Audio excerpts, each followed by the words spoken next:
हिरण और भालू की कहानी। एक घने जंगल में एक तेज तर्रार हिरण और एक भारी भरकम भालू रहते थे। हिरण बहुत तेज दौड़ता था, जबकि भालू अपनी ताकत के लिए जाना जाता था। दोनों में अच्छी दोस्ती थी, लेकिन भालू हमेशा हिरण से ईर्ष्या करता था क्योंकि वह तेज भाग सकता था। एक दिन भालू ने सोचा, अगर मैं भी हिरण की तरह तेज दौड़ सकता तो जंगल में सबसे ताकतवर जीव बन जाता। उसने हिरण से कहा, मुझे भी दौड़ना सिखाओ। हिरण मुस्कुराया और बोला, ठीक है, लेकिन तुम्हें हल्का खाना और रोज अभ्यास करना होगा। भालू को हल्का खाना पसंद नहीं था, लेकिन उसने फिर भी कोशिश की। कुछ दिनों तक उसने कम खाया और दौड़ने की कोशिश की, परंतु भारी शरीर के कारण जल्दी थक जाता था। एक दिन जंगल में एक शिकारी आया। हिरण ने दूर से शिकारी को देखा और तुरंत भाग निकला, लेकिन भालू दौड़ने में तेज नहीं था, इसलिए वह फंस गया। शिकारी ने भालू को जाल में पकड़ लिया।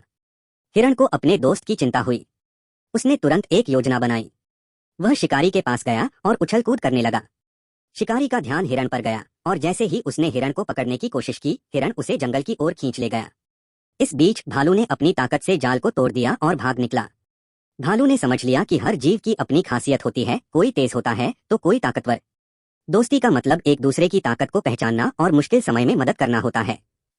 उस दिन के बाद भालू ने हिरण से जलन करना छोड़ दिया और दोनों सच्चे दोस्त बन गए। हमें अपनी विशेषताओं को समझकर उनका सही उपयोग करना चाहिए और दूसरों से ईर्ष्या करने के बजाय उनकी खूबियों की सराहना करनी चाहिए।